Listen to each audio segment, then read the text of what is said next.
Have you ever wondered why some people build lives of lasting success while others rise quickly only to lose everything? Some may believe that success is about money, talent, or luck. But lasting success is different.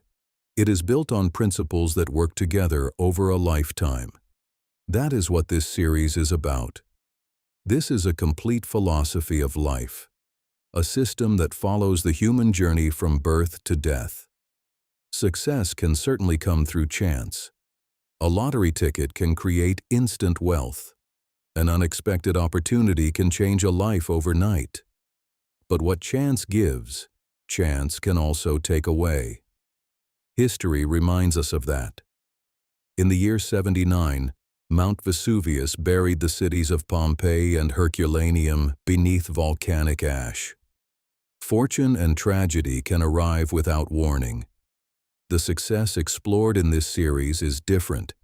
It is the kind that is built deliberately through principles that reinforce one another over time. That does not guarantee perfection, because life can never eliminate uncertainty. But it greatly increases the likelihood of building something that lasts. Money is an important part of success. It creates freedom, opportunity, and security. Yet money alone has never been enough. History is filled with people who accumulated extraordinary wealth but failed to build fulfilling lives. Wealth is a powerful tool, but it is only one part of a much larger picture. To understand that larger picture, we must begin much further back. We begin with the universe itself. Everything around us is made from the same fundamental elements. The atoms in our bodies were forged inside ancient stars long before the Earth existed. In that sense, we are all made of stardust. Everything is connected. Everything changes. Everything evolves. Human beings are no exception. Our ancestors once spread across the world. Although we differ in language, culture, and appearance, we share the same origin. At our core, we are members of the same human family. One of the greatest strengths that allowed our ancestors to survive was not physical power. It was cooperation. People who helped one another survived harsh climates, dangerous predators, and impossible challenges. The tendency to cooperate is deeply rooted within us. At the level of individuals, there are exceptions. But as a species, cooperation has been one of humanity's greatest advantages. This understanding forms the foundation of everything that follows in this series. The principles in this series are not random ideas. They are connected, just as human life itself is connected. Among the greatest examples of this way of thinking was the Roman emperor, Marcus Aurelius. He was not only one of Rome's greatest rulers, but also one of history's greatest Stoic philosophers. He wrote personal reflections and self-admonitions as a way of training his own mind and character. Meditations is a collection of private notes in which Marcus Aurelius continually reminded himself how he ought to think, act, and live. In his meditations, he describes a disciplined mind, one guided by reason rather than impulse. He reminds himself that every morning he will meet difficult people, those who are dishonest, arrogant, ungrateful, or selfish.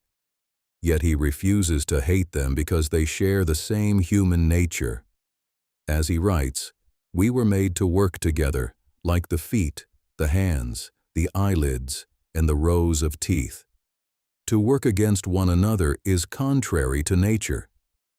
Think like this, he writes. You are old.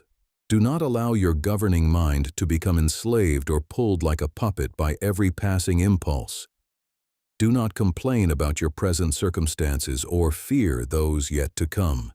Fate is not independent of nature. They are interwoven and intertwined with all that providence directs. Everything flows from there. And as the elements through change uphold the whole, so do the changes of the compounds. Consider how long you have delayed all this. How many opportunities the gods have given you that you have failed to use.